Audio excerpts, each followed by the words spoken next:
또 저희들에게 좋은 날을 허락해 주셔서 오늘 하루의 삶을 통해서 주님을 기쁘시게 하고 우리 삶을 통해서 주님의 영광을 드러낼 수 있도록 이끌어 주시고 정말로 감사드립니다. 우리가 진심으로 진정으로 이런 삶을 살 수 있도록 성령으로 우리를 친히 이끌어 주시옵소서. 우리 힘과 능력으로는 아무것도 할 수 없다는 사실을 깨닫고 오직 주님 앞에 겸손히 주님의 모든 인도하심을 믿고 바라고 구하는 저희들이 삶대로 이끌어 주시옵소서. 오늘 특별히 말씀이 희귀한 시대가 됐습니다. 주님, 우리로 하여금 하나님의 말씀을 잘 듣게 하시고 또 이것을 우리 심령 속에 체질화해서 우리 삶으로 드러나오는 우리 삶 가운데 하나님의 영광만이 드러날 수 있도록 이끌어 주시옵소서. 오늘 말씀을 듣기를 원해서 이 자리에 왔습니다.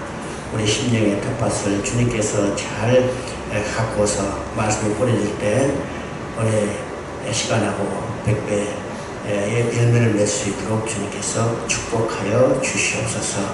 이 모든 말씀 우리 주 예수 그리스도 이름으로 기도드립니다. 아멘.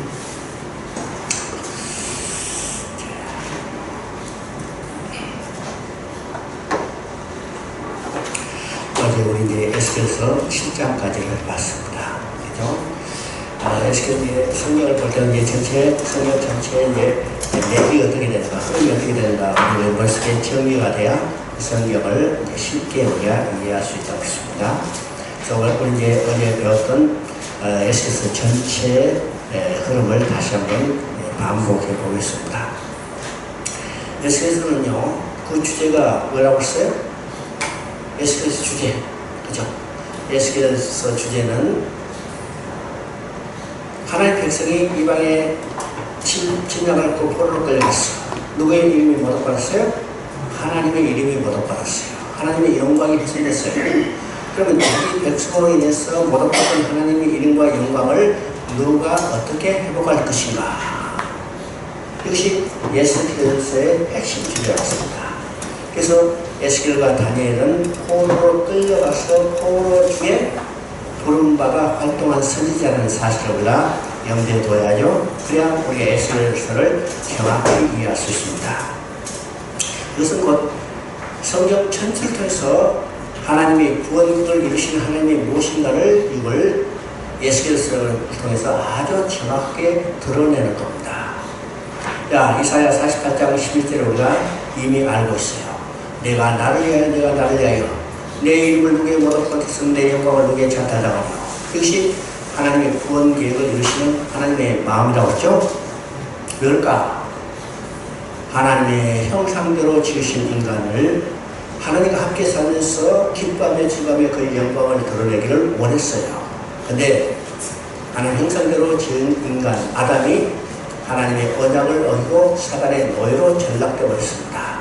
그죠? 사단의 노예로 전락되므로 누구의 이름이 모독받았어요? 하나님의 이름이 모독받았어요. 누구의 영광이 훼손됐어요? 하나님의 영광이 훼손됐어요. 그를 누구를 통해서 회복할 것인가? 그죠? 이것이 성경의 큰 맥이라고 했습니다. 그러면 어떻게 영광이 회복돼요? 어떻게 하나님의 이름이 그렇게 돼요? 잃어버린 백성을 찾아야죠.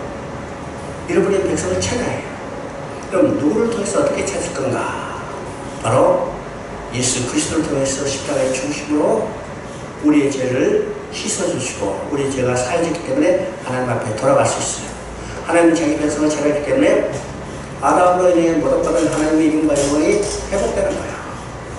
이게 에스겔서를 통해서 아주 극명하게 보여주는 것이고, 그래서 하나님의 형상대로 지은 아담이 하나님의 언약을 어기고 범죄함으로 하나님의 이름이 모독받고 하나님의 영광이 훼손됐어요. 마찬가지로 하나님이 선택한 백성 이스라엘이 하나님을 버리고 우상을 섬겼어요. 하나님의 법을 지키지 않고 악을 행했어요. 결과적으로 어떻게 했어요? 이방에 침공을 받고 포로로 끌려갔어. 너희들 변질했어요? 그 결과로 하나님의 이름이 모독받고 하나님의 영광이 훼손됐어요. 그래서 자기 백성으로 인해서 모독받은 하나님 이름과 영광을 누가 어떻게 회복할 것인가? 이것을 계시해 보여준 책이 곧 예수에 대한 사실을 우리가 알아야 합니다. 우리가 이 관점에서 성경을 보지 않으면요, 에스겔이나 다니엘이나 계시록도 똑같이 어제도 얘기했지만 앞으로 역사적인 사건이 언제 어떤 사건이 일어날 것인가 하는 것을 점치듯이 알아맞히는 것으로 생각할 수 있어요.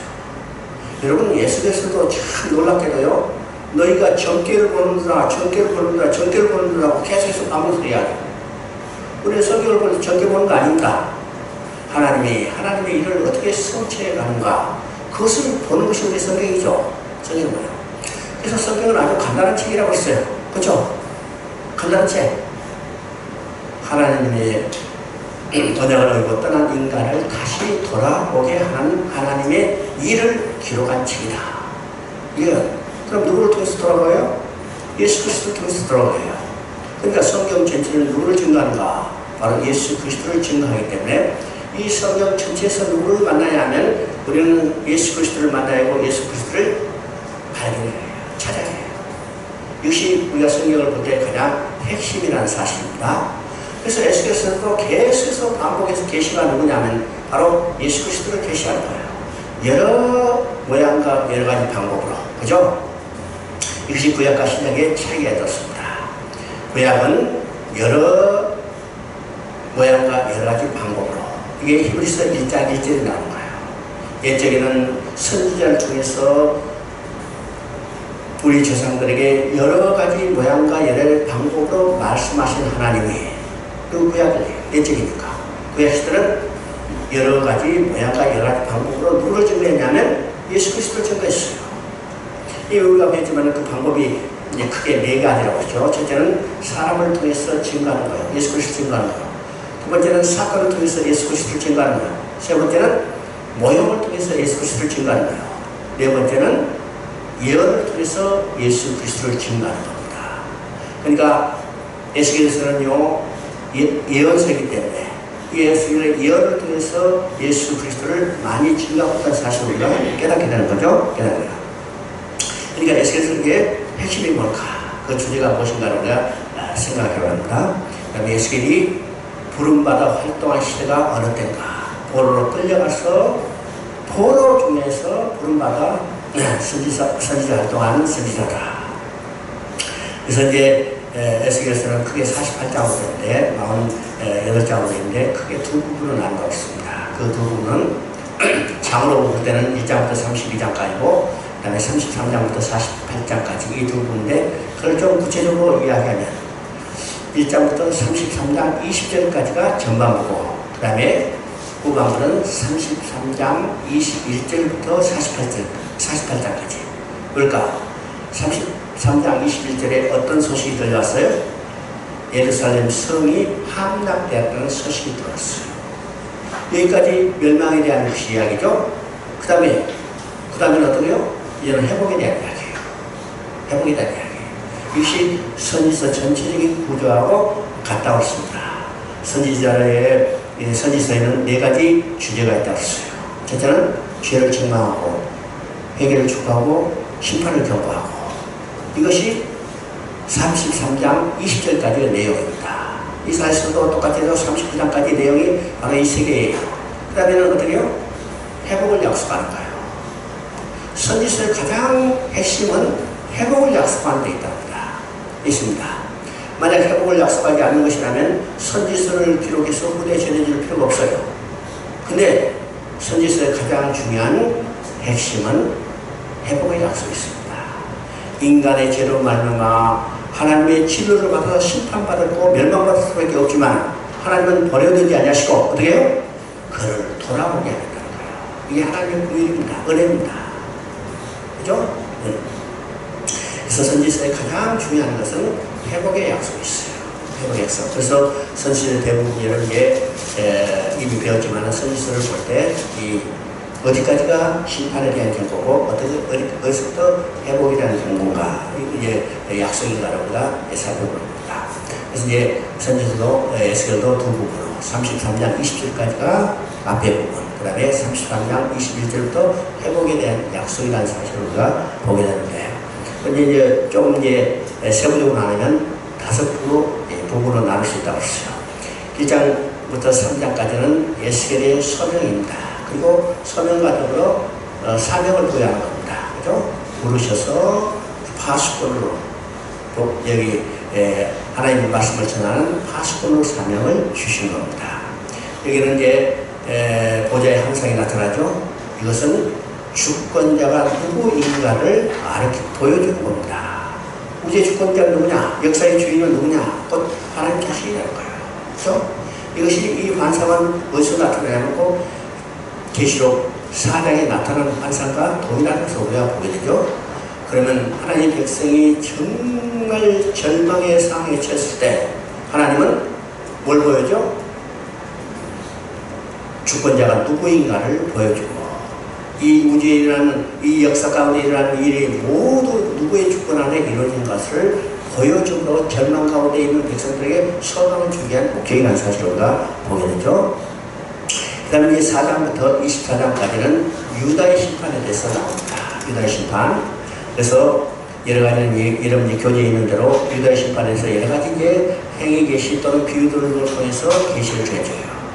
그 다음에 25장부터 32장까지는 예루살렘, 곧 이스라엘을 둘러싸고 있는 이방에 대한 심판을 경고하고 있습니다. 이것을 통해서 우리가 무엇을 알 수 있냐? 예루살렘이 세상의 중심이라는 사실을 우리가 보게 되는 거죠. 중심이에요. 아무리 이 주위에 있는 강국들이 그들이 어떤 형태로도 이스라엘을 대적한다 하더라도 모든 역사의 중심은 어디냐? 유다의 여기 이스라엘에 있다는 사실이에요. 이스라엘이다. 이것을 보면서 어제도 얘기했죠. 한국도 참 열강 가운데 있지만은 지금까지 이 역사 가운데 소멸되지 않고 지금 남아있어요. 오늘 한국이요, 실제로 이 한반도가 이 오늘 역사의 중심입니다. 그렇죠? 조그만 나라 같지만은 역사의 중심이에요. 다 여기 지금 매달려 있잖아요. 지금 눈이요, 눈. 어제 아주 깜짝 놀라는 걸 봤는데, 참전정사 이제 25만원 가는데, 그것도 못 받게 생겼어. 그죠? 못 받게 생겼어요. 전쟁 안 했다는데, 그죠? 서로 이제, 뭐 하더라? 우연히 일어난 사건이래요. 6.25가 우연히 일어난 사건이래. 그게 이제 남침함이 아니고. 야, 참. 하여튼 이제, 어떻게 말했든지 간에 하여튼 한반도가, 지금 요 주위에 있는 나라들이 다 거기 지금 매달려 있잖아요. 매달려 있어요. 이스라엘이 바로 조그만 나라지만 지금 이 열강 가운데서 이 역사의 중심이라는 사실을 우리가 보게 됩니다. 보게 되죠. 그 다음에 이제 33장부터는 회복에 대한 약속입니다. 회복에 대한 약속이죠. 그 다음에 이제 회복에 대한 약속을 여러 가지로 이제 말씀하시고 우리가 38장, 39장은 곡과 마곡에 대한 심판을 예언하는데 이건 어떤 것이었어요? 하나님 나라를 대적하는 마지막 대적하는 자로 완전히 하나님이 그들을 멸망시킨다는 것을 확신시켜주는 거예요. 시켜주죠. 이것이 이제 계시록 20장에 나타나는 천년왕국의 곡과 마곡이 이제 나온 것과 똑같은 구조로 되어 있습니다. 그런데 결국은 그 곡과 계시록에 나온 곡과 마곡도 멸망하고 말죠. 하나님의 백성들을 끝까지 대적했던 사람은 결국 멸망한다는 것을 이것을 통해서 보여줍니다. 그리고 이제는 성전이 회복되는 것을 통해서, 그죠? 성전이 회복되는 것을 통해서 하나님을 떠난 인간이 하나님께 돌아가서 하나님과 영원히 함께 사는 것을 보여주는 것이 48장에서 여호와께서 거기 계시니라 여호와 선만하는 말을 통해서 우리에게 보여주는 겁니다. 이것이 이제 에스겔 전체의 큰 틀입니다. 그래서 우리가 이제 어제까지 7장까지 봤어요. 오늘 8장부터 11장까지는 성전에 대한 첫 번째 환상입니다. 그럼 어제 얘기했죠? 에스겔은 성전을 통해서 이야기했습니다. 왜일까? 에스겔은 출신 성분 자체가 제사장이기 때문에 성전을 통해서 이야기했어요. 다니엘은 왕족 출신이기 때문에 하나님 나라를 통해서 이야기한다고 했는데 그 표현하는 방법만 다를 뿐이지 둘 다 똑같은 주제를 가지고 있다는 사실을 우리가 알아야 합니다. 알아야죠? 하나님 나라의 회복, 에스겔은 성전의 회복을 통해서 하나님 계획과 목적이 반드시 완성될 것을 우리에게 보여주는 겁니다. 보여주는 거죠. 그래서 이제 에스겔은 첫 번째 성전의 환상이 8장부터 11장까지 쭉 나오는데 이것을 통해서 예루살렘이 멸망할 수밖에 없는 당위성을 이야기해요. 당위성 이야기죠. 그러나 하나님은 멸망된 그들을 버려주지 않으시고 바로 이제 40장에 가서 다시 성전이 회복되는 것을 보여줍니다. 그래서 이제 8장부터 11장까지는 에스겔이 바벨론에 있으면서 지향을 짓는 예루살렘 성전에서 하나님이 떠나시는 장면을 지금 이야기하고 있습니다. 그래서 8장부터 11장까지는 하나님이 떠나시지 않을 수 없는 예루살렘의 죄악의 장면, 또 하나님이 떠나신 장면을 생생하게 묘사하고 있어요. 뿐만 아니라 하나님은 예루살렘 성전을 떠나셨지만 그 백성을 떠나지 아니하시고 함께 계신다는 것을 확신을 주고 있습니다. 잘 알아야 합니다. 예루살렘 성전을 떠나셨지만 하나님은 그 백성을 떠나지 않으시는 거예요. 떠나지 않으십니다. 이게 중요한 거죠. 그러면 성전은 어떤 지역에 고정되어 있는 건물이 아니라는 겁니다. 아니라는 거죠. 하나님은 수시로 그 백성과 함께 움직이는 역동적인 하나님의 것을 우리가 보여주는 겁니다. 보였죠? 8장 전체는요, 이 성전 환상을 통해서 이스라엘 백성 총체적으로 우상 숭배하는 장면을 보여주는데요. 8장 1절을 한번 읽어보면 유다의 장로들이 에스겔처럼 모였어요. 그들의 방문 목적은 아마 여기 정확히 기록이 없지만은 에스겔의 선지자를 통해서 야, 내 포로 기간이 금방 끝난다. 이제는 희망 가지고 돌아갈 준비하라. 이런 말을 듣기를 원했을지도 몰라요. 야, 그래서 우리 에스겔한테 야, 전 보러 가자. 이런 마음을 가지고 모였을지 모르는데 에스겔은 정말 무서운 이야기를 하는 겁니다. 에스겔이 본 것이 무엇입니까? 이로의 말이 아니라 그들이 대표하는 공동체와 그들의 죄악을 조목조목 구분하여 책망하는 거예요. 책망하는 겁니다. 지금 8장에 나오는 이동보자는요, 1장에서 나왔던 이동보자의 환상이에요. 1장에서 이동보자를 봤을 때는 그것이 의미가 무엇인지를 정확히 몰랐는데 지금 8장에서 나온 이동보자를 보면 하나님이 내가 이것을 보여주기를 원하는 거야. 하나님께서는 성전이 왜 멸망할 수밖에 없는지 그것을 가르쳐 주기 위해서 참 1장에서 이동보좌의 환상을 보여주고 실제로 그것이 어떻게 역사하는지를 지금 8장에서 나타나는 겁니다. 그죠? 자, 2절을 보니까 내가 불같은 형상이 있더라. 내가 보니 불같은 형상이 있더라. 그 허리에 아래의 모양 불같고 허리 위에는 광채가 난 단세 같은 것이 있는데, 자, 에스겔은 요 형상이 자신이 한해전의 소명을 받을 때 목격한 여호와의 형상과 동일한 것을 알게 되죠.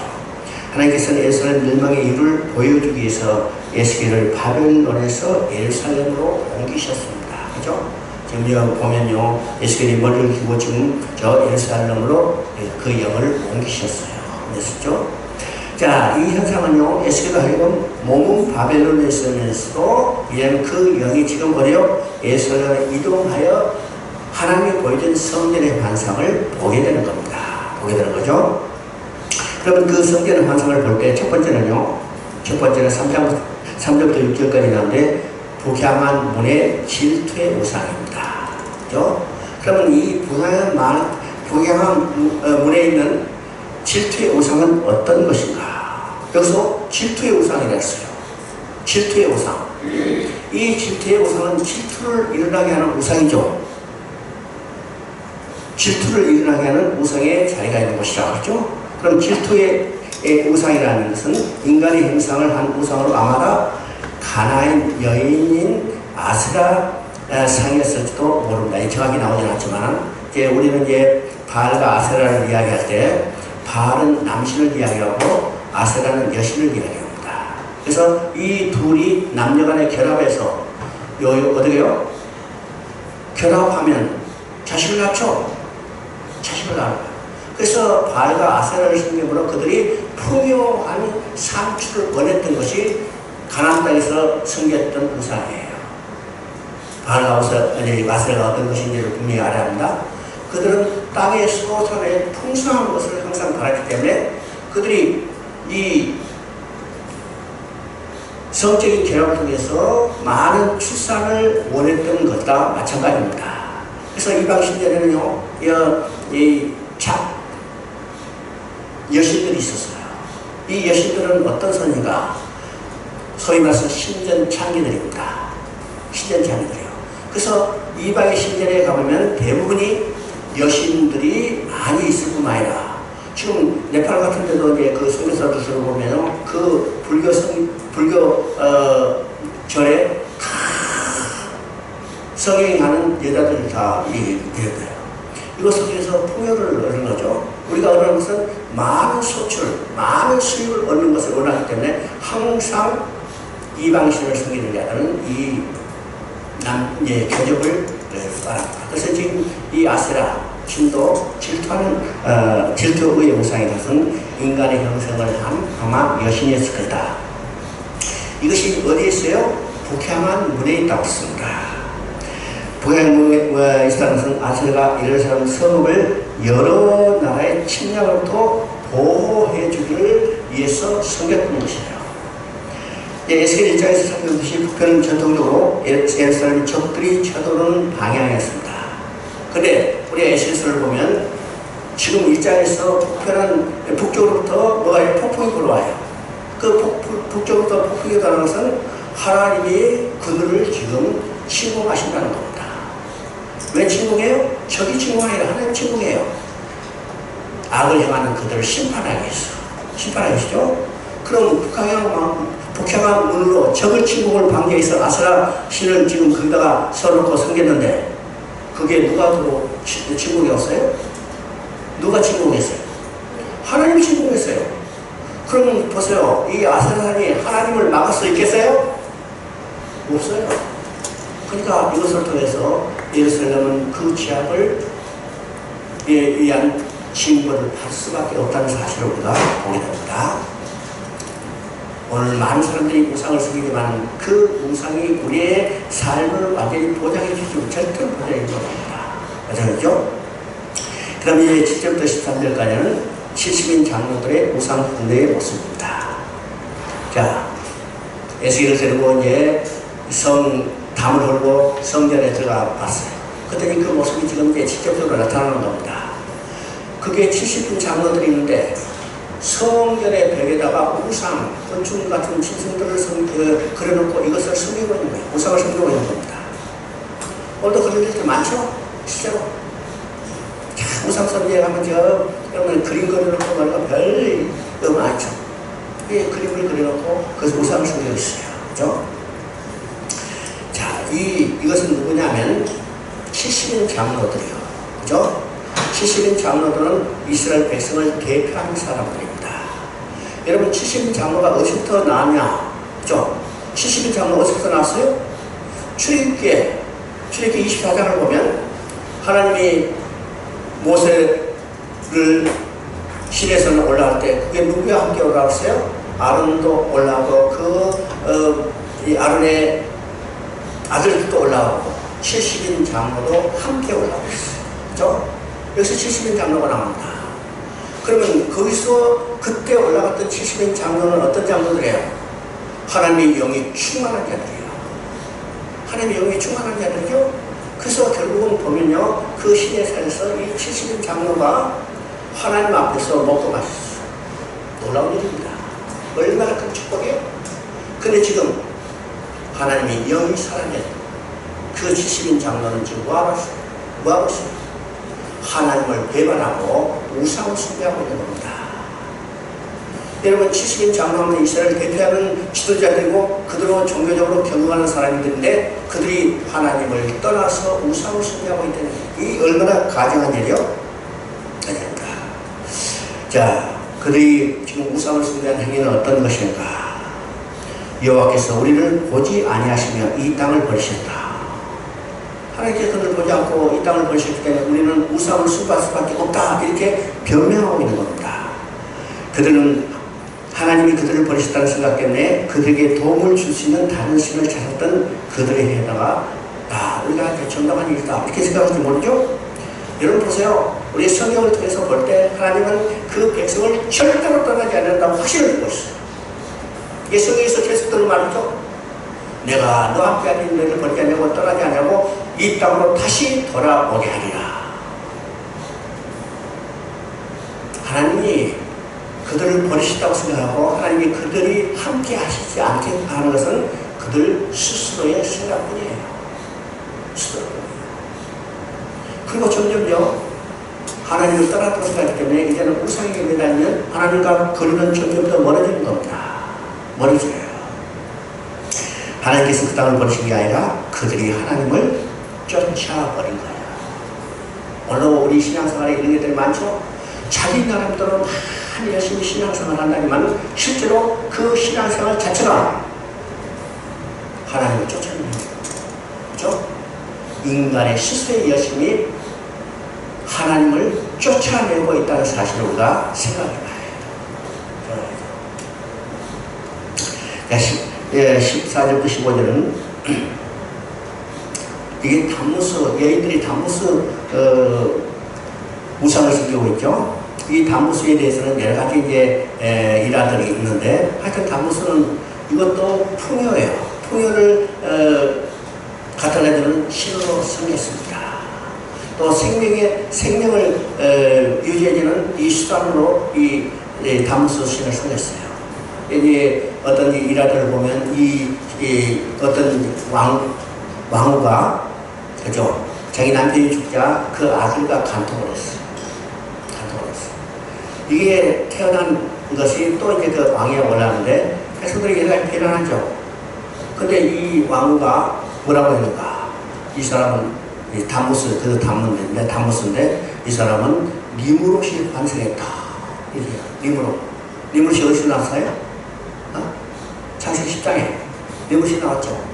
이건 함의 후손이에요. 함의 후손이 자기 스스로의 나라를 건설했던 사람이 바로 니무롯이 있습니다. 그 그들이 누구냐? 바로 바벨이라는 나라를 건설했다는 것이 바로 니무롯이요. 니무롯이 환생했다. 그래서 이제 니무롯을 섬기고 있는 겁니다. 그러죠? 그다음에 이제 16절은 태양신을 숭배하고 있습니다. 이것은요, 정확히 제사라는 말은 나타나지 않지만은 성전에서 25명의 사람들을 거면 이건 제사장의 그룹을 이야기합니다.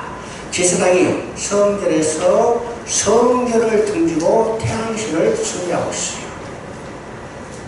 성전에서 무엇을 해요? 제사장이 하나님께 예배드려야죠. 제사의 사명이 성전에서 하나님을 예배드리는 사명이 제사장인데 성전을 등지고 그러면 하나님을 뒤로하고 그렇죠? 성전에 하나님 계시니까 하나님을 뒤로하고 우상을 숭배하고 태양신을 숭배하고 있어요. 태양신은 우상의 대표적인 신입니다. 그죠? 그래서 오늘 많은 우상을 숭배하는 신들과 나라들 나에 대부분이 태양신을 숭배합니다. 대표적으로 애굽이죠. 애굽이 태양신을 숭배합니다. 오늘도 하나들이 여러 가지인데 저 남미 쪽에 가도 그 마야 문명의 신은 뭐예요? 태양신입니다. 그래서 높은 곳에 쌓고 그 태양을 향해서 예배드리는 것이 이게 문명들이에요. 예, 그래서 우상의 가장 대표적인 것은 태양신입니다. 태양신. 하나님을 등지고 태양신을 향해서 예배드리고 있어요. 그죠? 그걸 섬기고 있어요. 이것이 성전에서 오십니다. 하세요. 그러면 이 짧은 8장 중에서 어떻게 해요? 지금 성전에서 하나님께 예배를 드리고 그 성전에는 하나님이 계신데 그곳에서 무엇이냐면 우상을 숭배하는 거예요. 이것이 예루살렘 곧 이스라엘 유다의 죄악이 얼마나 강파한가를 보여준 겁니다. 그들의 죄는 성문 밖에서 또 바로 성전 안뜰까지 이미 침투했어. 하나님 앞에 눈앞에까지 지금 들어와 있다는 사실입니다. 그죠? 하나님은 하나님 앞에서 우상을 숭배하는 그들을 지금 징계할 수밖에 없죠. 징벌할 수밖에 없어요. 그래서 8장에 보면 이동 보좌를 보여준대. 이 이동 보좌는 떠나시죠. 여러분 바퀴 달렸으면 빨리 움직일 수 있죠. 자동차가 왜 바퀴 달렸어요? 빨리 움직이라는 거예요. 그렇죠? 상자는 움직일 수 없으니까 빠이기만은 자동차는 바퀴가 있으니까 움직일 수 있어요. 움직일 수 있어요. 그러니까 이것을 통해서 뭘 보냐? 하나님은 성전에 붙박이로 계시는 분이 아니라는 거예요. 붙박이로 계시는 분이 아닙니다. 오늘 우리가 방언이 하나님을 성전의 붙박이로 생각하는 분들이 많이 있죠. 하나님을 편리하게 상자 안에 집어넣고 우리의 뜻에 맞춰서 조정하는 것은 참된 신앙이 아닙니다. 실제로 오늘 많은 성도들이요 이런 신앙을 가지고 있어요. 하나님을 여기 어떤 자기가 원하는 곳에 다 가둬두고 자기가 필요할 때 꺼냈으면 자기 전유물로 이렇게 생각하는 경우들 많죠? 내가 돈이 필요할 때는 갖다 쓰는 것이고 내가 권세가 필요할 때는 갖다가 쓰고 이것이 이루어지면 내 취는 이런 형태로 오늘 신앙생활하고 있는 것들이 너무나 많아요. 너무나 많죠? 이건 소위 봐서 천일야에 나오는 알라딘 램프하고 똑같은 겁니다. 필요할 때 불러서 쓸 거죠. 필요할 때 불러서 쓰고 필요 없을 때는 그 램프에 다시 가둬두고. 자, 저는 이제 중국 성도들과 이야기를 합니다. 우리 성경도 보물이 아니고 하나님도 보물이 아닙니다. 그죠? 하나님 얼마나 귀중한 분이요. 그죠? 귀중한 분이니까 여기 잘 모셔야겠다. 그래서 금고석에 딱 가둬두시고 필요할 때만 꺼내 쓰는 하나님이 아니라는 거예요. 성경도 똑같습니다. 성경도 보물이 아니에요. 성경도 보물이 아니에요. 금고석에 딱 가둬두고 필요할 때만 주일날 예배 들어가야 할 때만 갖다가 꺼내서 예배 드리고 다시 와서 금고석에 넣어두는 그런 책이 아닙니다. 아니죠? 하나님은 성전 안에 붙박이자처럼 여기고 움직이지 않는 하나님으로 나의 이기적인 욕심을 승차하기 위한 협력자로 여기는 것은 우리가 옳은 신앙이 아니죠. 하나님은 무서워 부지하시며 전능하시며 한없이 자유롭고 크신 분이십니다. 성전이 죄로 더럽혀졌을 때 하나님은 자신을 성전에서 분리시키고 성전을 멸하십니다. 그렇죠? 성전은 어떤 것이요? 하나님이 계시는 곳인가? 그것은 거룩해야 해요. 거룩해야 합니다. 그런데 그곳에 우상을 숭배한다면 하나님 거기 계실 수 없죠? 여러분 레위기를 보면요. 레위기를 보면 레위기 16장에 대속죄일이 있어요. 그죠? 대속죄일이에요. 대속죄일은 우리가 백성의 죄만 사함받게 하는 것으로 생각하지만 거기서 더 중요한 것이 있습니다. 전체적인 백성의 죄를 사함받게 할 뿐만 아니라 성소를 거룩하게 하는 겁니다. 성소를 거룩하게 해요. 왜요? 그래서 이 속죄소에 피를 뿌릴 뿐만 아니라 제사장의 짐승의 피를 가지고 휘장에다 7번 뿌리고, 그렇죠? 그 다음에 다른 성물에도 피를 바르게 돼 있어요. 피를 바르어요. 이건 성소를 거룩하게 하는 겁니다. 그러니까 성소는 1년 동안 누가 밟고 다니냐면 제사장이 밟고 다녔죠? 제사장이 밟게 되는데 세상은 누구예요? 제사장은 바로 죄인이요. 사 가운데 취하니까 죄인이죠. 죄인이 1년 동안 밟고 다녔다면 이 성소도 더럽혀졌어요. 더럽혀졌죠? 그러면 더럽혀진 성소에는 하나님이 계실 수 없기 때문에 1년에 한 번 이 성소를 거룩하게 하는 겁니다. 역시 대속죄의 규례예요. 그래서 대속죄는 백성의 죄를 속할 뿐만 아니라 성소를 거룩하게 하는 겁니다. 성소가 거룩해야만 하나님이 거기 계실 수 있어요. 그래서 지금 이스라엘 백성은 어떻겠어요? 성소를 완전히 우상으로 더럽혔죠. 그러면 그곳에는 하나님 계실 수 없어. 하나님 떠나야 해요. 움직여야 해요. 옮기셔야 해요. 그렇기 때문에 여기서 이동 보좌를 보여주는 겁니다. 바퀴가 없으면 움직일 수 없잖아요. 근데 바퀴가 있기 때문에 하나님 자유자녀. 이 내용을 보면요, 바퀴가 마음대로 움직일 수 있습니다. 사방팔방이 아니라 8방, 16방이라도 움직일 수 있어요. 자유롭게 움직일 수 있는 바퀴로 되어 있습니다. 요 자동차는 앞으로 뒤로 갈 수밖에 없죠. 근데 이거는 360도 완전히 자유자재로 움직일 수 있어요. 이것이 보좌의 현상입니다. 보좌의 현상이요.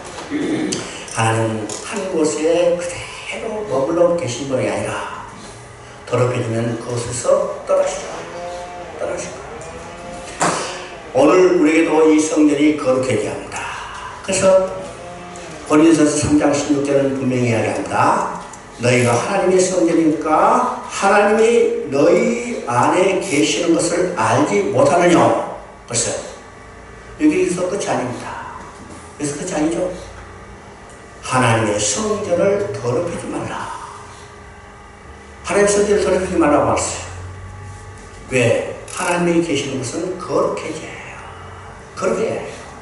그래서 이스라엘 백성은 지금 하나님의 성전, 하나님이 계시는 성전을 어떻게 우상 성전을 하나님이 더럽기 때문에 하나님은 그것을 떠나셔야 합니다.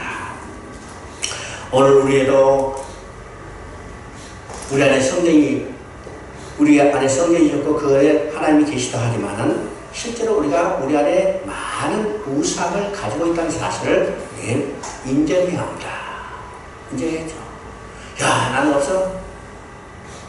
거짓말이야.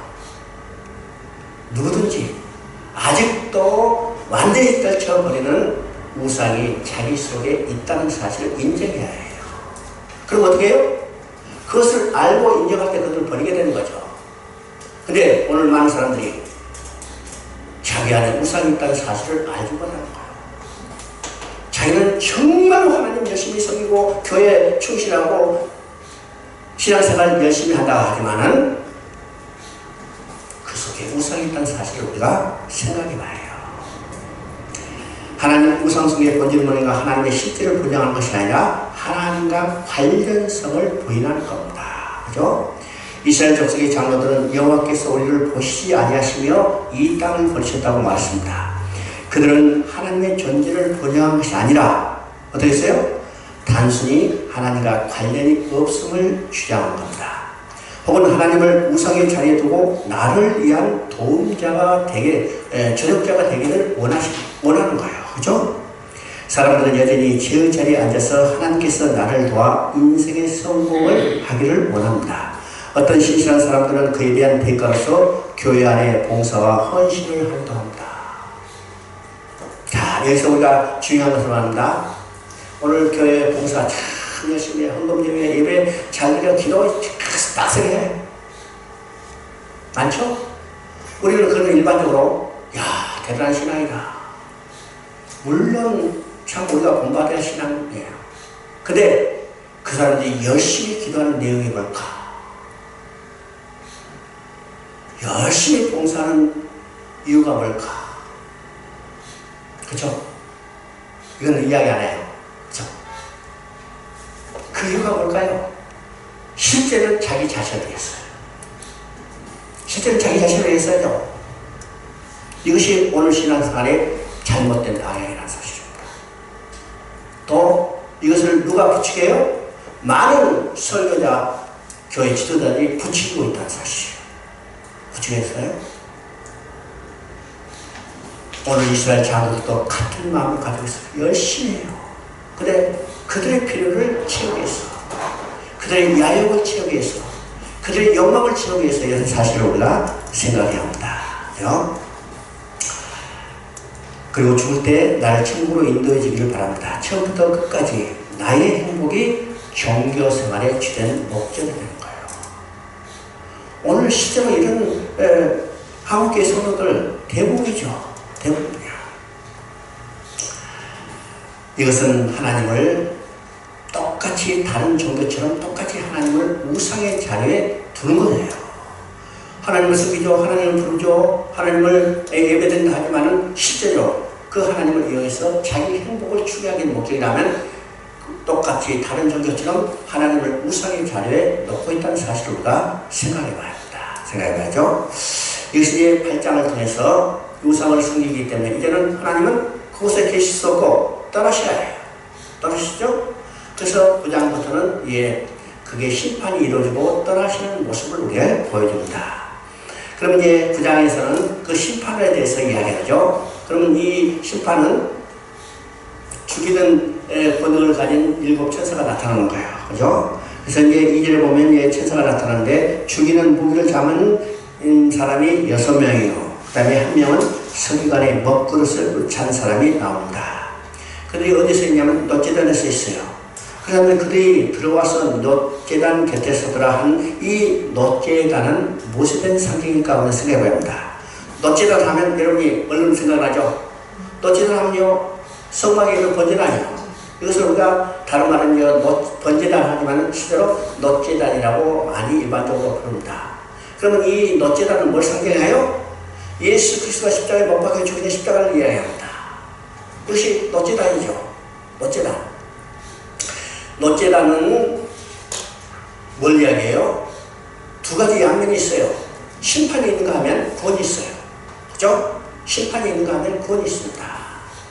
그러니까 지금 7 천사가 나타나서, 그죠? 죽이는 무기를 가지고 있는 7, 6, 그 다음에 먹것을 찬 한 사람, 한 천사에서 7이 나타났어. 그들이 놋제단에 있다면 지금 놋제단은 뭐예요? 심판이에요.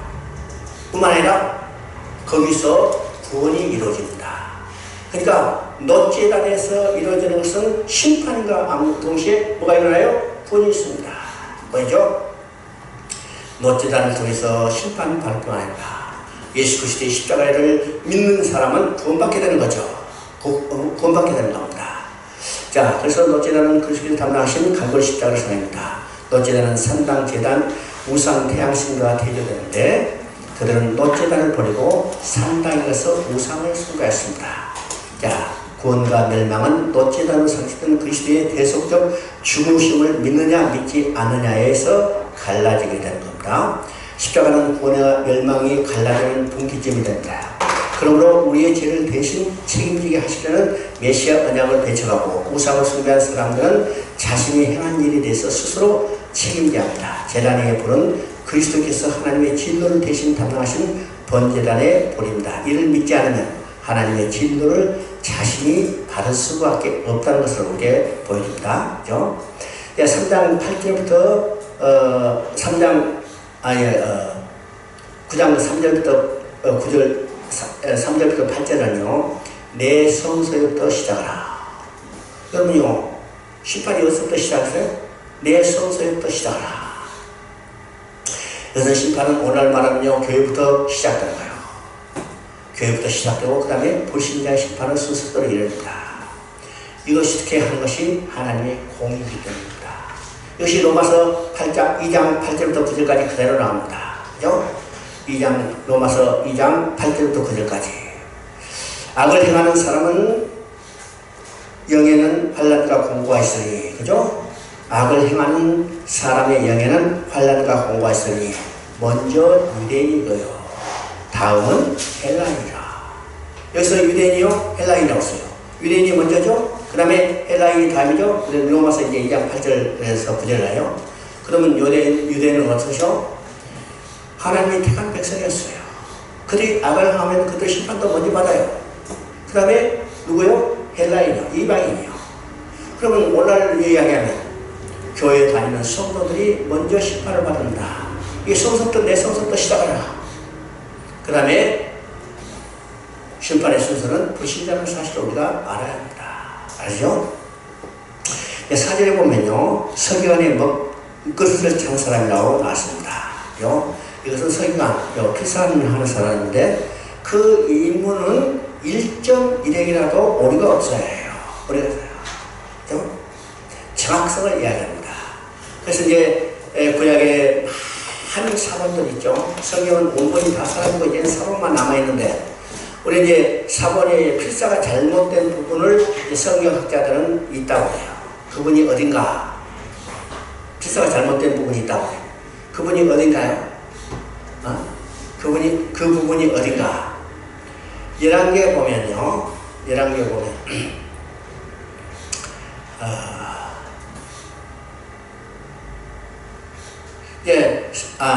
사무엘하를 보면 다윗이 인구수사하고 범죄하고 번제를 드릴 때 하나님이 오르난의 다장마당이라고 지정했어요.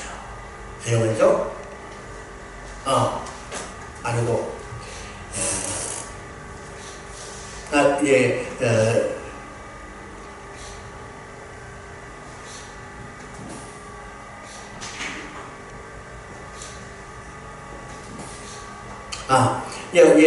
인구조사하고 범죄했을 때 하나님이 징계를 내릴 때 하나님이 그 징계를 세 가지를 이야기했어요. 세 가지를 얘기했죠. 그 징계는 첫째는 7년 환란입니다. 7년 환란이요. 그 다음에 두 번째는 석 달 도망 다니고 세 번째는 3일 동안 전염병에 징계를 했는데 거기에 7년 환란을 되어 있는데 역대기에서는 3년이라고 되어 있어요. 3년이 되어 있어요. 그러면 왜 여기서는 7년이고 여기서는 3년이냐? 학자들 이야기해요. 이건 세계관들이 필사를 하다가 점을 하나 잘못 찍었대요. 그죠? 내가 점을 하나 잘못 찍어서 점 하나 있느냐에 없느냐에 따라서 히브리어의 3자가 7자로 변한다구나. 그래서 이런 세계관의 잘못도 있다고 이렇게 이야기하는데 하여튼 세계관들은 1.1도 오류가 없어야 해요. 그들에게 이 말을 표현하는 임무를 맡긴 것은 한치도 오차도 없이 정확성을 이야기하는 겁니다. 정확성을 이야기죠. 그 가운데서 행하는 모든 가정한 일로 인하여 탄식하여 오는 자에는 이마에 표하라. 그러면 여기서 지금 그 가운데서 행하는 모든 가정한 일로 인하여, 그러면 지금 앞에서 본 것처럼 여인들과 70인 장로들과 제사장이 성전에서 우상을 섬기는 일이 가정한 일입니다. 이 가정한 일로 인해서 가슴을 치고 탄식하는 사람들, 저렇게 해서는 안 되는데 저거 잘못했다, 우리 회개하자, 이렇게 가슴을 치는 사람들 이야기합니다. 그죠? 이 가슴을 치는 사람들에게 이마에 표하는 거예요. 이 사람들은 다른 말은 우상을 숭배하지 않고 우상을 떠나서 하나님을 진실히 섬기는 사람을 이야기합니다. 이 사람들에게 이마에 표현하는 것이에요. 하나님 백성, 하나님 택한 백성의 것을 표하는 거죠? 표하는 거예요. 이 표가 오늘 누구에게 있어요? 오늘 누구에게 있어요? 오늘 여러분에게 있어요. 여러분에게 이 표가 있어요. 어디에 보면 나왔냐면 계시록 속에도 나타나죠. 계시록의 7장에 보면 이마에 표하라고 했어요. 이마에 표 한 자 14만 4천이에요. 14만 4천. 이것이 계시록 14장 1절부터 4절 사이에도 그대로 나타나죠. 이잖아요. 시온산에 14만 4천이 서 있는데 누구요? 이마에 표한 자. 또 어린 양이 어디로 가든지 따르는 자들이었습니다. 우상을 숭배하지 않고 하나님만 오로지 섬겼던 하나님의 백성들은 이 그렇지 않은 설교를 통해서 정확하게 이마에 표를 하도록 한 겁니다. 그죠? 이것이 그 당시에 남은 자였어요. 그러면 오늘 이 시대도 하나님의 표를 받은 남은 자가 누구냐면 바로 여러분이라는 사실을 우리가 생각합니다. 그 다음 5절, 6절에는 악인에 대한 살육이 시작됩니다. 그래서 소음소에서 시작된다고 했죠. 아까도 얘기했지만 하나님의 백성이 하나님을 떠날 때 먼저 심판을 받게 되는 사실을 우리가 보고, 또 7절, 8절에서 에스겔은 이스라엘 남자를 모두 멸하시는가. 여기서 어제도 얘기했지만 이 남자, 선지서에서 남은 자의 사상이 아주 중요한 메시지라고 이렇게 이야기했습니다.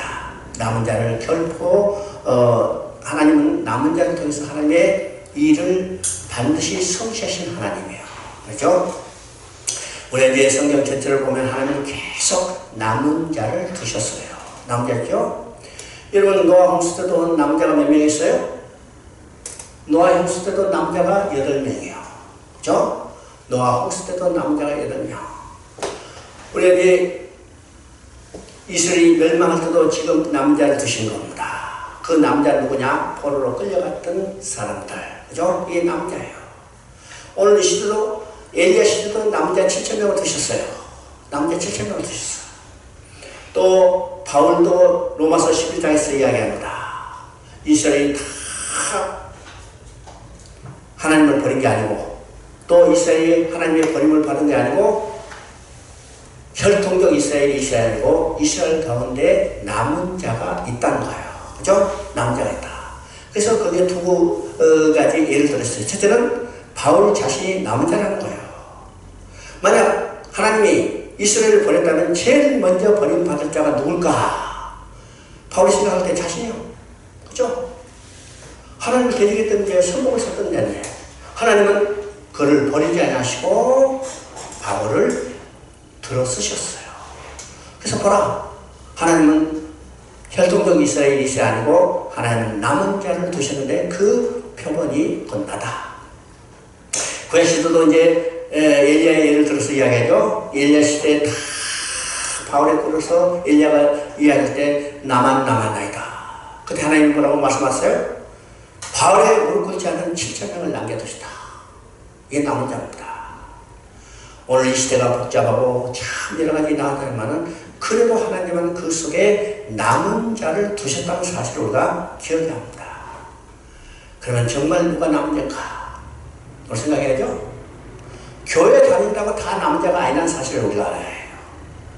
교회 다닌다고 다 남은 자가 아니고, 그러니까 이것은 바울 말대로 육신적 유대인이 아니요, 혈통적 유대인이 아니요, 교회 다닌다고 다 그리스도인이 아니요, 그 중에 남은 자가 있다.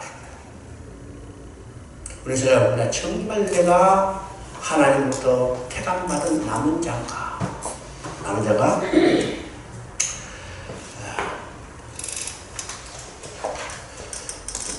이제 10장을 한번 봅니다. 10장은 이제 성전에서 우상을 섬기게 돼 그 백성은 멸망받아야 하고 그 가운데 멸망받을 가운데 하나님은 남은 자를 두신다고 그랬죠. 이제 10장은 이제는 성전에 하나님이 계실 수 없기 때문에 어떻게 해요? 하나님은 그 성전을 떠나야 해요. 떠나는 모습은 지금 10장에서 아주 생생하게 묘사되어 있습니다. 그렇죠? 자, 10장의 중심은요, 예루살렘을 떠나시는 하나님의 영광이 있습니다. 떠나시는 광경을 정리해보면요, 8장 6절에서는 그들이 여기서 크게 가증한 일을 행하여 나로 성소를 멀리 떠나게 하시니라. 야, 이제는 떠날 수밖에 없다. 이 마음을 지금 8장에서 갈고 계시는 거예요. 그죠? 그들이 크게 여기서 가증한 일을 내가 나로 내 성소를 멀리 떠나게 하리라.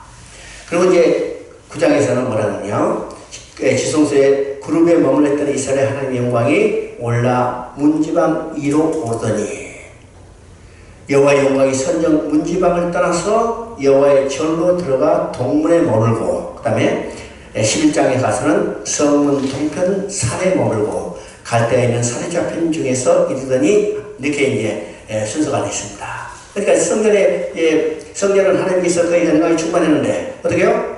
이제는 그 하나님이 떠나시는 거예요. 그래서 그룹 위로 하나님의 영광이 떠나고 그의 동문에 일고, 그죠? 동편산에 일고, 동편산은 감람산을 이야기합니다. 이 감람산을 넘어서 지금 어디로? 저 동편 바벨론으로 떠나시는 거예요. 갈대우르로 떠나시는 겁니다. 갈대로 떠나시는 거예요. 예, 성막의 문은 동편에 나와 있습니다. 그죠? 성막의 문은 동편에 나와 있어요. 성막을 갈 때 방향을 보면 문이 동편에 있고, 그죠? 문이 동편에 있어. 그래서 지금 성전에 계시던 하나님이 지금 문을 통해서 쭉 떠나시는 모습이 그대로 묘사되어 있습니다. 묘사됐죠? 자, 1절부터 17절까지 중심적인 숯불을 성벽에 흩으라고 있습니다. 그러면 1절부터 2절까지는 보좌로부터 가는 베옷을 입은 사람들에게 명하기를 숯불을 두 손에 가득히 얽혀가지고 성벽에 흩으라. 자, 이 숯불은 어디서 취한 것이냐면 성막의 노지단이죠. 노지단. 번제단에서 번제단의 불은 계속해서 피어오르니까 그에 있던 숯불을 취해서 쏟으라는 겁니다. 쏟으라죠. 그러면 누구를 통해서 그 일을 하냐면 죽이는 무기를 가진 그룹들이 하는 게 아니라 먹그릇을 찬 선지자에게 이것을 쏘더라고요. 그렇죠?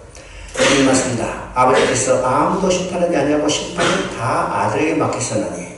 그럼 이 먹그릇 찬 선지자는 실제로 누구를 계시하냐면 예수 그리스도를 계시하는 거예요. 예수 그리스도가 심판하시는 겁니다. 심판하는 거죠. 무엇을 통해서? 숯불의 제단, 그러니까 제단의 숯불을 통해서. 이 숯불의 제단은 곧 무엇을 의미해요? 십자가예요. 십자가를 통해서 그를 심판하는 겁니다. 심판하죠. 4절부터 8절까지는 이게 순서적으로 보면요. 여호와의 영광이 구름에 올라 성전 문중에 임하니. 있다는 것이 먼저이고, 가는 벼옷을 입은 자가 불을 받아가지고 지금 쏘는 거죠. 그러니까 하나님의 영광이 먼저 떠나는 겁니다. 자, 15절에서는 구름들이 올라가니 그들은 내가 그발 강가에서 보던 생물이야 하고 1장에서 보았던 생물이 여기서 구름으로 표현되어 있고 다시 등장했는데 하나님을 떠나서 수종 들기 위해서 그들이 다시 지금 여기서 나타나는 것을 보고 있는데 여기서 생물의 영이 바퀴 가운데 있었더라. 이를 통해서 깨닫는 바는 가장 비극적인 일은 예루살렘 멸망하고 성전에 불에 타고 백성들이 사로잡혀가는 물리적인 것이 있는 게 아니라 중요한 것은 어떤 것이요? 성전에 계시는 하나님의 영광이 떠나셨던 것입니다. 떠나셨습니다. 여러분요, 우리의 가장 중요한 것은 어떤 것이요? 가장 중요한 것은 우리가 함께 살면서, 하나님과 우리 함께 살면서, 우리 계시면서 우리를 통해서 하나님의 영광을 드러내기를 원하시는 거예요. 이것이 하나님이 우리를 창조한 목적입니다. 그래서 여러분 보세요. 서예문답 제1조에 보면 거기서 뭐라고 그랬어요? 인간의 제일된 목적이 무엇이냐? 하나님과 함께하며 영원히 그와 함께 지나며 그의 영광을 드러내는 것이다. 고린도서서 10장 31절에도 똑같이 말하죠.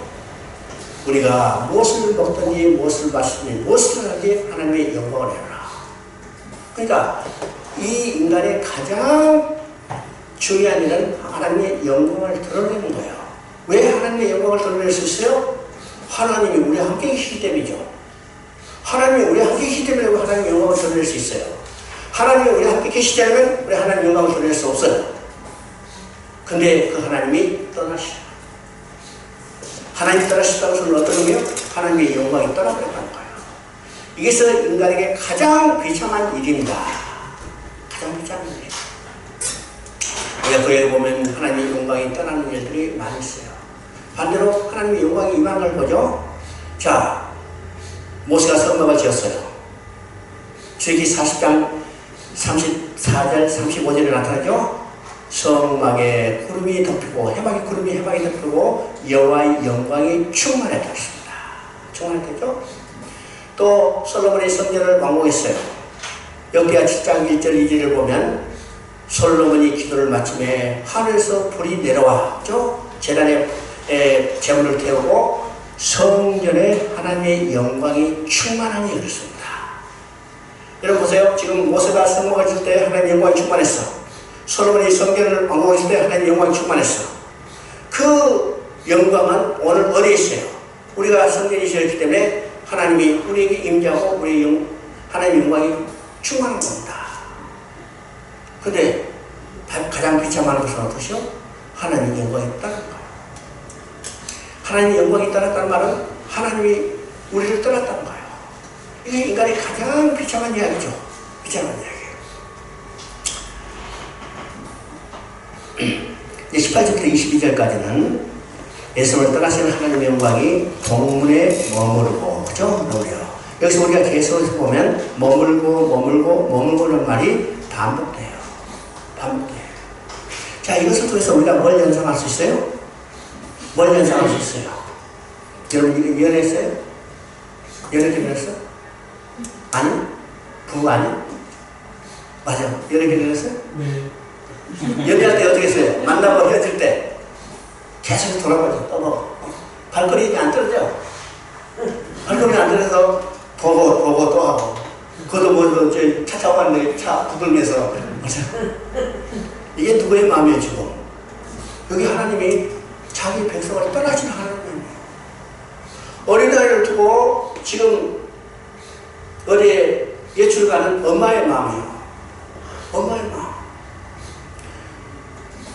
떨어지기 싫어서, 떨어지기 안타까워서 계속 쳐다보고 머물고. 그 백성이 하나님을 배반하고 우상을 숭배하다가 하나님의 징계를 받아서 하나님 그들을 징벌하고 하나님 떠나시지만 하나님의 마음은 어딨어요?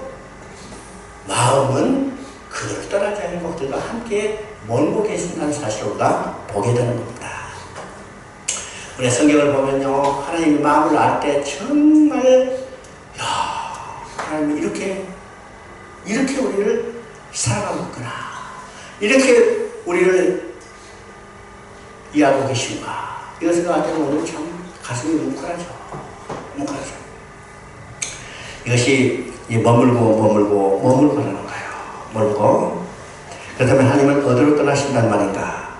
여러분 11장 16절을 먼저 한번 보십니다. 11장 16절. 비록 그들을 멀리 이방인한테 쫓아내 여러 나라에 흩었으나 그들이 도달한 나라들에서 내가 잠깐 그들에게 성수가 되리라. 지금 하나님을 버리고 우상을 숭배하다가 그들의 징벌을 받아서 이방의 포로로 끌려갔어요. 끌려갔죠? 근데 지금 10장 16절에서는 지금 우리가 이제 10장에서 계속 봤지만 머물고 정말 떨어질 수 없는 그 안타까운 심정을 표현했는데, 이제는 11장 16절을 뭐였어요? 너희가 내가 이방인이 흩었으나, 이방인이 흩었어요. 그래서 포로로 끌려갔어요. 근데 하나님 뭐라고 말씀하세요? 내가 이런 그곳에 내가 잠깐 성수가 되리라. 잠깐은 70년이기 때문에 잠깐입니다. 그죠? 전체적으로 예레미야가 예언한 대로 70년이 차면 내가 되거라 이래라. 그래서 이제 전체적으로 70년이야. 물론 이제 세부적으로 나누면 이제 짧은 시간이 될 수 있지만 전체적으로 70년이 잠깐입니다. 하나님의 시간은 70년은 잠깐이죠. 1000년이 하루 갔다 하면 70년은 잠깐입니다. 70년 잠깐 성수가 되리라. 성수가 된다는 성수의 의미가 무엇인가를 이미 이해했어요. 성소는 하나님의 임재한 자리입니다. 임재한 자리예요.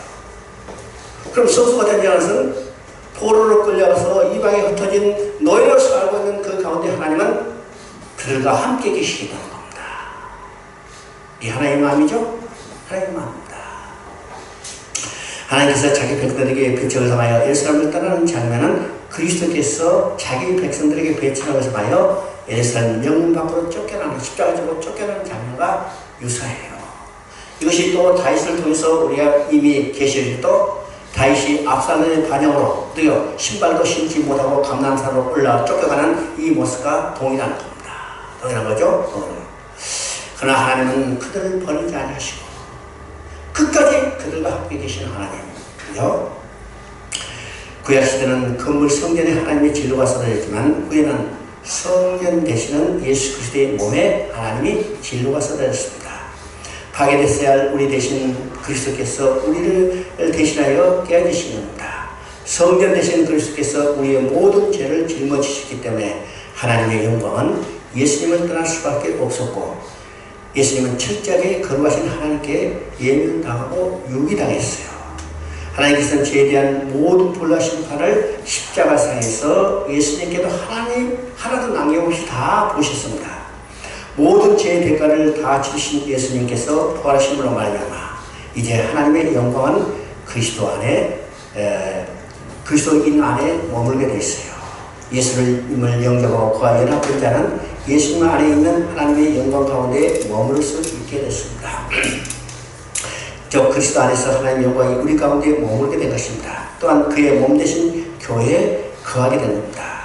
건물이 교회가 아닌, 건물로서의 교회가 아닌 그리스도의 영이 거하는 성도 가운데, 성도의 몸인 가운데 하나님은 임재하십니다. 자, 이것을 바로 묘사한 책이 어느 책이냐면 에베소서입니다. 에베소서는요, 교회를 어떤 교회를 하냐면 영광스러운 교회라고 했어요. 여러분 에베소 5장 27절 한번 읽어봅니다.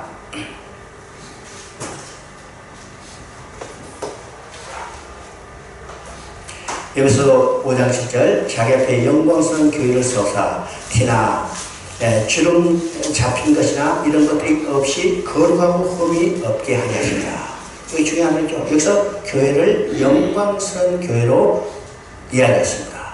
그러면 에베소는 소위 말해서 우리가 교회론이라고 그러죠. 교회론이라고 합니다. 그러면 오늘날 같이 이제 조직신학에서 말하는 그런 교회론을 아주 구체적으로 이해하는 것이 아닙니다. 바로 교회가 얼마나 영광스러운 건가를 우리에게 보여주게 해요. 여러분요, 에베소는 우리가 이제 소위 말해서 옥중서신이라고 그러죠. 옥중서신. 그러면 바울이 로마 감옥에서 지금 2년 동안은 수감 생활을 했어요. 이게 이제 연금 생활을 하면 조금 자유는 있지만 그래도 거기서 완전한 자유를 누리지 못하고 보초들이 경계 쓰고 있는 가운데 수감 생활을 하죠. 그때 2년 동안 오는 사람들에게 복음을 전했어요. 그죠? 이게 사도행전 28장에 나타납니다.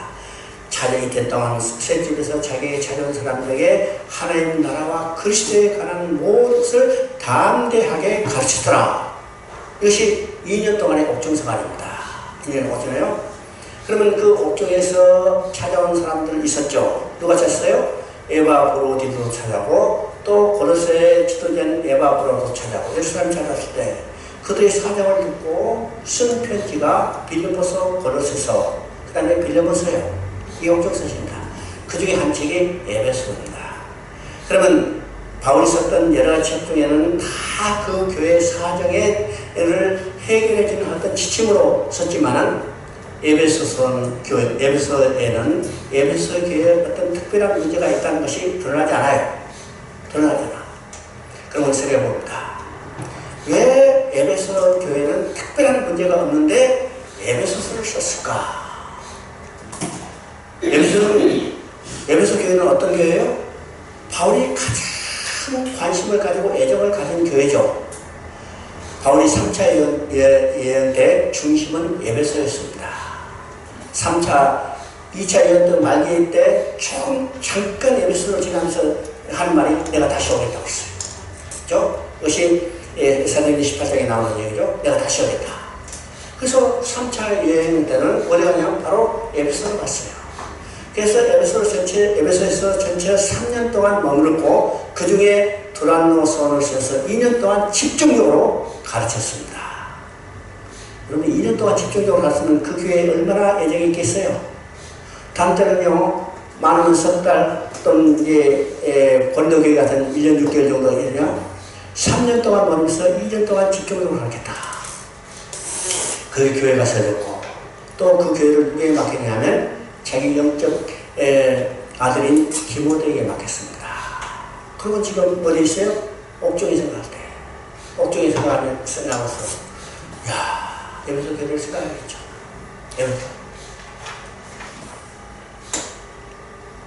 바울은 그 에베소 교회에서 하나님이 자기를 부르시고 자기에게 사명 주신 은혜가 무엇인가를 깊이 생각할 때 첫째는 이방인의 사도로 만들어서 자기의 복음을 증거하도록 하는 것에 깊은 감동인 거죠. 이것이 이제 데마스코에서 바울이 이 부활하신 예수를 만난 순간 받았던 사명이에요. 바울이요 죽기까지 이 사명을 완전히 충실하게 감당했어요. 그죠? 그런데 이제 성경을 볼 때 서기서 가장 위대한 선교사는 누굴까? 아니요. 지금 교회 역사상 가장 위대한 선교사는 바울이요. 바울이죠. 바울을 능가하는 선교사가 없어요. 두 번째는 바울만큼 위대한 신학자가 없어요. 그죠? 오늘 유명한 신학자들 다 뭘 가지고 연구해요? 바울 서신이 중심이요. 오늘 신학학자들은 대부분이 바울 서신이 중심이죠.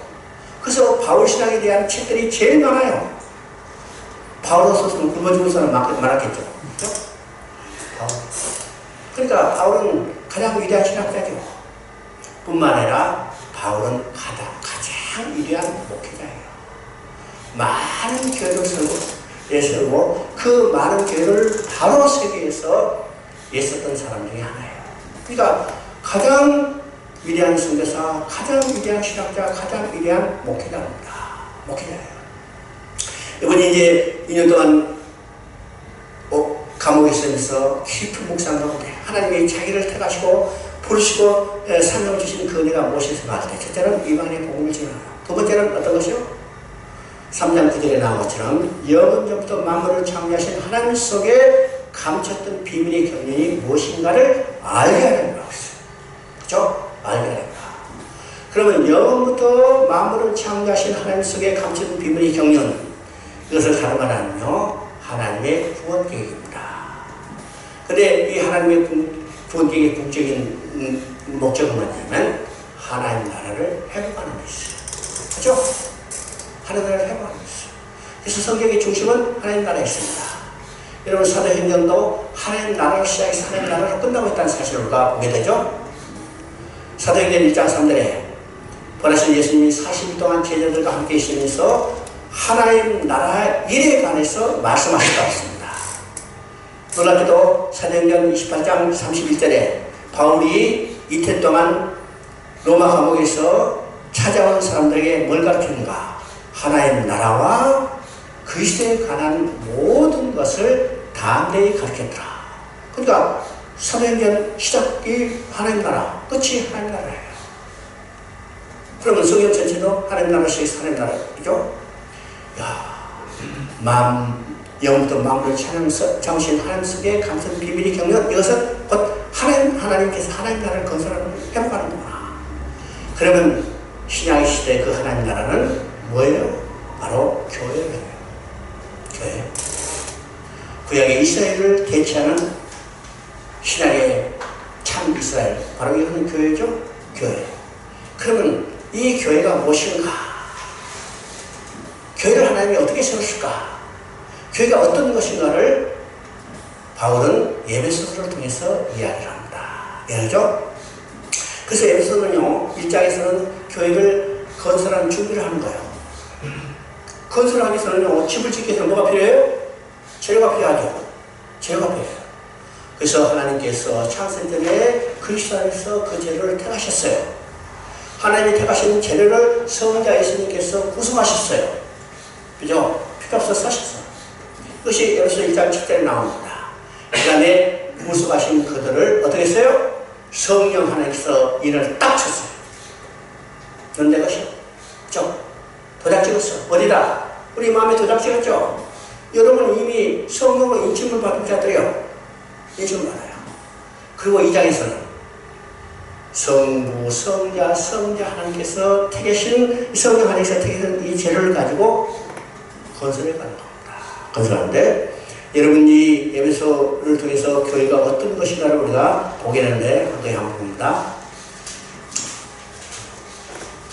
에베소 1장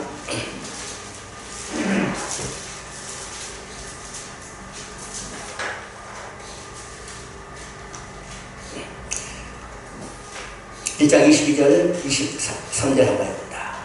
또 만물을 그 발 아래 복종하게 하시고 그를 만물의 교회의 머리로 삼으셨느니라.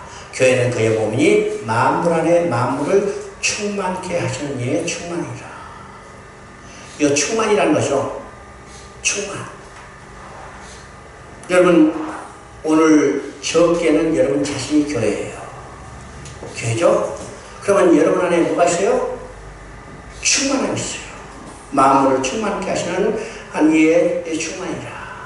그러니까 이 교회가 얼마나 영광스러운 것을 이렇게 점점 이야기하죠. 그러면 교회는 어떻게 됐습니까? 지금 1장에 죄를 준비하고 1장에 준비하고 2장에서는 그 교회를 세우는 겁니다. 그러면 2장 20절을 보면 너희는 사도들과 선지자들 터위에 세우심을 입은 자라. 그리스도 예수께서 신이 모퉁이 돌이 되셨느니라.